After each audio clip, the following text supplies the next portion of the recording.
Okay, we are in the third chapter of our study on Ruth and Esther in our study guide here on page 19. And you might have noticed if you watched the first two videos, well, I wrote it into one video yesterday, that I did not include the gospel glimpses or the personal implications in the study, and I'm not going to do that at any point in our study. I would encourage you to read that among yourselves, that portion, the whole Bible connections, theological soundings, and then to work through the personal implications yourself. I think that there's a lot that is beneficial there in personal enrichment and study, but I do want to take time and make sure that we get through the rest of the study. And so I'm going to read this beginning portion as I did the first couple of portions here, segments. It says, after Naomi's empty return to Bethlehem, along with Ruth, we are ready to see how God will fill her. Scene 2 begins to unfold God's full provision of these women, as Ruth goes out to glean and encourages Boaz. The scene overflows with God's kind, abundant provision through Boaz, and it sets up the expectation of seeing how this encounter of Ruth and Boaz might develop. The big picture. God's kindness is demonstrated and recognized as Ruth leaves Naomi to glean, finds herself welcomed and abundantly provided for in Boaz's field, and then returns to tell Naomi all about this gracious provision. Reflection and discussion. Read Ruth 2 slowly and carefully, then consider and write your reflections on the following questions.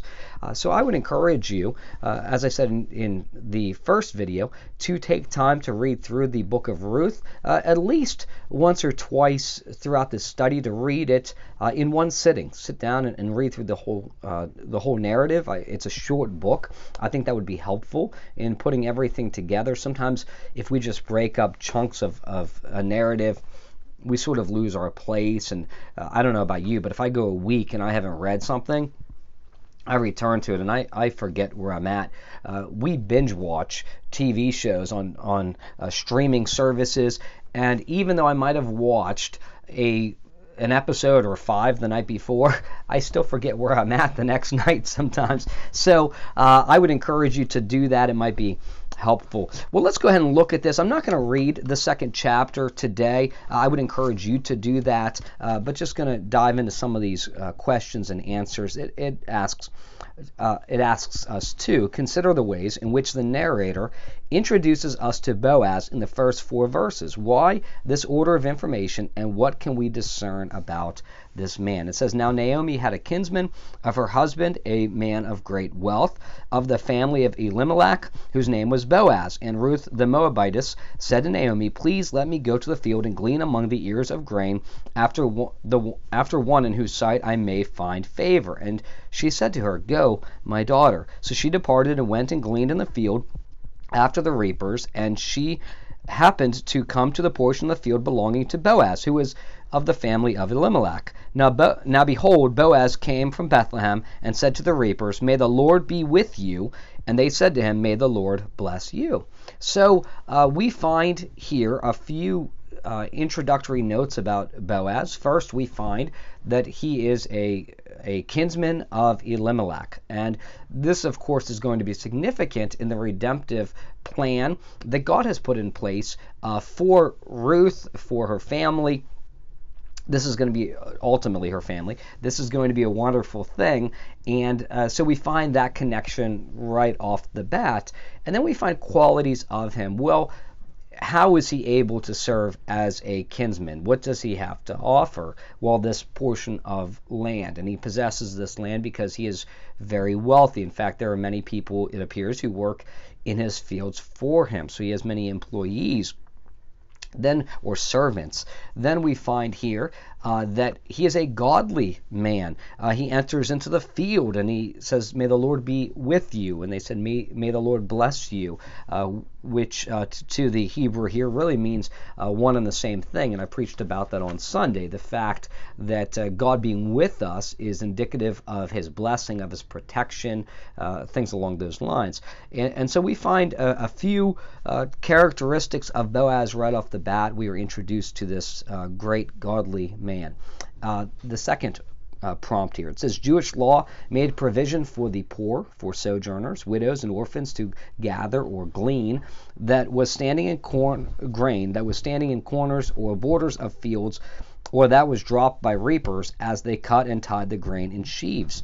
Ruth qualifies for these gleanings in more than one category. As we watch her in verses 1 through 7, what things does the narrator want us to observe or discern about this young woman? Let's just note something here that's taking place. God had so desired that the sojourner, that the poor, that the widow, that their needs were met, that he instructed those who owned land to express generosity by continuing to meet the needs of their fellow countrymen and women, as well as for sojourners, by allowing them to enter into their fields, to enter into their private property, and to take what they needed. This shows us the value of work, first off, and of dignity of one still being able to participate as an active worker in securing one's needs as an extension of God's hand of provision, of course. But one was able to be an active participant in having their needs met. And so that really provided an indication of dignity there that was still given to those who did not possess land or were unable to, in the case of somebody who was not an Israelite because of the law. We find here that, now if we were to look at other passages, of course, there are people who are unable to glean in the fields, and their needs are met as well, and that's a wonderful thing. So God has provision. He provides for those who are in need in various ways, and through his people, he had desired that a just society will meet the needs of the poor, and that's really what is taking place here. And as I was reading through this, I couldn't help but think about my experience in Indiana. Now, one of the places that I hunt in Indiana is a big farm that was recently sold to somebody who apparently has new equipment. And I say that because I went there the third day that I was in Indiana. Now, I was no longer hunting. I'd already tagged out, but I was hoping to see Amy's stepdad hunt and harvest a deer, and so I was hoping to record that, actually. So I went there and I climbed a tree near him. And one of the things that I noticed right away was that typically when there are soybeans that are harvested, the previous farmer that farmed that property, his equipment left a lot of beans still on the ground. And so you'd see a lot of deer because there were a lot of beans for them to eat, or corn on every other year. Well, the issue was apparently the new farmer had new equipment because there was not a single bean to be found anywhere on them. I walked across a field that was about 500 yards across, and I didn't see one bean. So it's amazing how far technology has come in farming, but that's kind of a side point. But it's interesting here that God desired that the needs of these people would be met in this way. And it asks us, though, what does the narrator want us to observe or discern about this young woman? We find that she is humble. She requests to go out and glean in a field, and she says, in the eyes of one of whom I may find favor. She does not assume that she is just going to find favor or that she deserves anything. She just is dependent on the graciousness of other people, and she recognizes that. She's also hardworking. She's willing to go out in the field and work. Now, part of that might be necessity, but we find that she's praised for her work ethic, and so I think it's beyond simply necessity. She has a desire, she has a drive to be out there and work, and she's respectful. So she's very respectful, humble, hardworking. Next, it says, it asks us, what details of Boaz's abundant kindness to Ruth do you notice in Ruth 2, 8 through 9, and verses 14 through 16? What details do you enjoy as they help you picture the scene? I've said many times in preaching, especially if you've heard me preach at weddings, that the responsibilities of a godly husband are to protect, serve, respect, love, lead, and provide. And we're going to see many of these characteristics in Boaz. And it's really a wonderful picture of the way that a godly man ought to live, especially as it relates to other people that God brings across their paths, and especially as it pertains to women. We find that he speaks to Ruth with respect. She is a sojourner. She is poor. They are on different socioeconomic platforms.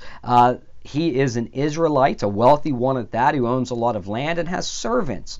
And so he could treat her perhaps like we might picture somebody might treat a servant. Now again, you heard me preach a sermon on how servants were treated in Israel, and I hope that comes to mind here. They were to be treated with respect, but we understand human depravity. We understand that the way that God intended people to treat others isn't the way that it always plays out. But we find that Boaz here, he speaks to the men who work in his field, or to the servants in the field. I guess I don't know their gender, but he speaks to them with dignity, asking the Lord to bless them, to be with them.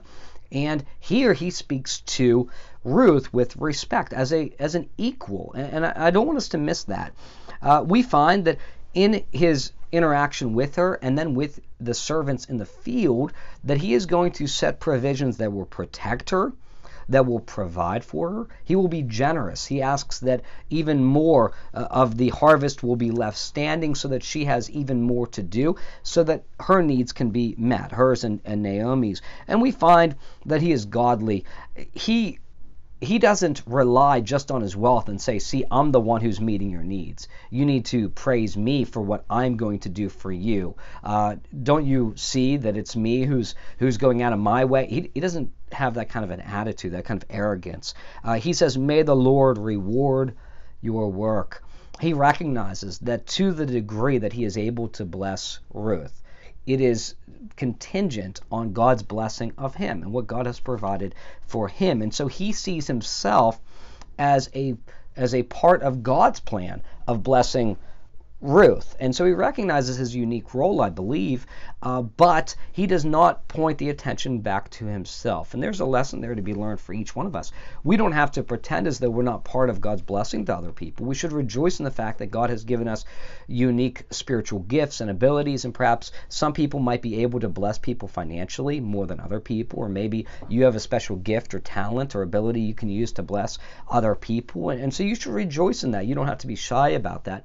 But you need to make sure that you're not arrogant about it either. You need to make sure that you're always pointing. We need to make sure, and I'm saying that to myself as well, that we are pointing people towards the Lord. May the Lord reward your work. Verses 10 through 13 give us the heart of this meeting in the character's words. First, what do Ruth's words show about her heart in verses 10 and 13? We find that she is humble. She is amazed to find favor in Boaz's eyes. And that's fascinating to us, I think, to me.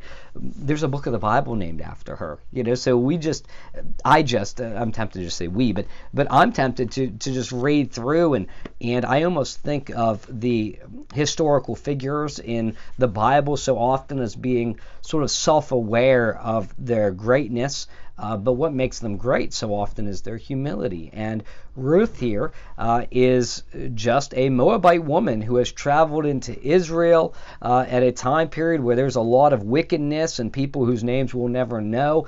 And she comes in probably not thinking much of herself in the context of world history, probably had no thought that we'd be talking about her a few thousand years later here on the internet, but we are. And she is amazed to find favor in Boaz's eyes. Just tremendous humility from a woman of good character. Next, Boaz's words in verses 11 through 12 capture the essence of this conversation and of this chapter. As Boaz blesses Ruth with his words, he builds up the most important things she has done. How does the phrase about God's wings explain everything Ruth has done? What God's wings refer to is God's provision of protection, the way that he meets the needs of those who fall under his covenant blessing here in the Old Testament, how he draws them close to himself. So to be under one's wing, of course, is to be blessed, but it's not a blessing from afar. It's a blessing by being brought near and sheltered. We find, of course, that wonderful passage in Psalm 91, which I'm just going to go ahead and read as I'm thinking of it. But Psalm 91, which reads, He who dwells in the shelter of the Most High will abide in the shadow of the Almighty. I will say to the Lord, my refuge and my fortress, my God, in whom I trust. For it is he who delivers you from the snare of the trapper and from the deadly pestilence. He will cover you with his pinions, and under his wings you may seek refuge. His faithfulness is a shield and bulwark.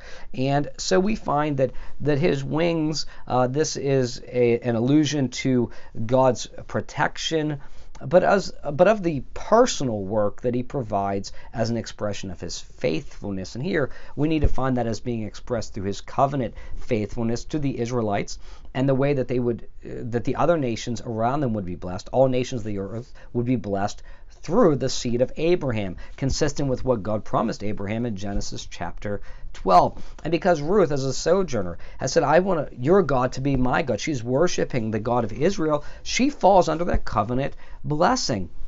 And so in her faithfulness, her willingness to go the extra mile to bless Naomi, to make sure that her needs are met, God is reaching out and making sure that her needs are met. In fact, she is blessed far greater than what she is even able to do for Naomi. And so we find so often that God's blessings surpass anything that we would possibly give up in blessing other people, in trying to minister to others. Now, I'm not saying that we always reap that here or see evidence of that here, but I trust that it is true in eternity to come. And so we can rest upon that with assurance. And that's what we find here in Ruth. And Boaz had prayed that God would repay Ruth with a full reward, which is just more of the same there, of wishing that and believing in full confidence that God would do that. When I say wishing, I don't mean this sort of wishful thought that we might picture today that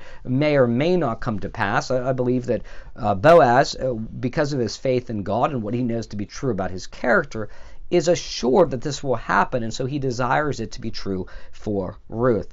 Next, Naomi forms this chapter's bookends as Ruth leaves her and then returns to her, carrying about an ephah of barley, over 5 gallons or 24 liters, along with the leftovers from lunch. It's a rich and overflowing scene, first with the food and grain, and finally with the amazing news of the source of all this abundance. There is some debate about whose kindness Naomi refers to in the first statement of verse 20. It certainly could refer to Boaz, but how might it perhaps most fittingly refer to the Lord? I think it refers to the Lord personally. And how does this statement represent a reversal of perspective for Naomi, especially in contrast with certain statements? Well, even Boaz wanted Ruth to understand, and I think he understood here, that all blessings ultimately originate with God. And so for one to bless those who are living and dead, that blessing is contingent, of course, on God's good work and his promises. The dead can't be blessed unless it is with eternal life in the presence of the Lord. So I think we could carry that over to the living as well. And so Naomi here has a reversal of perspective to a degree. As I said, I think we need to be careful not reading too harshly into Naomi's response in the first chapter. She's experienced significant loss, and her emotions might have kind of robbed her of some perspective of what God is truly like and what his promises are. But here, she's able to see a little bit clearer, and perhaps time has benefited her as well. I think sometimes the further we are from raw emotion, the more clearly we see. So I think that likely comes into play.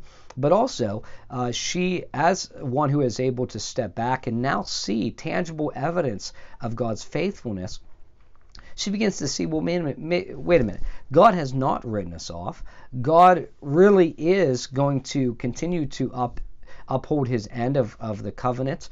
And so with that, I can rest in that. I can find comfort in that. And even I can find reasons to praise God. So we find the focus begin to shift away from all of the devastating things that have happened to her. And she really has experienced real hurt. She's able to take her mind off of that and begin to focus on God, who is worthy of her praise. So next in verse 20, Naomi informs Ruth that Boaz is one of her family's redeemers, sometimes called kinsman redeemers. Jewish law made provision for a near kinsman to redeem or buy back land sold by a poverty-stricken relative, and even to redeem the relatives themselves, who were sometimes sold into slavery if they had no way to pay their debts. The purpose was to keep the family and the God-given inheritance together in Leviticus chapter 25. At this point in the narrative, the fact that Boaz is a potential redeemer leads to no immediate conclusions. We know nothing so far of Elimelech's land and what has happened to it, and yet these women have found Boaz, who has shown kindness. Why does the narrator probably hope we'll think back to the wording of Ruth chapter 2, verse 3? Well, let's look at that verse.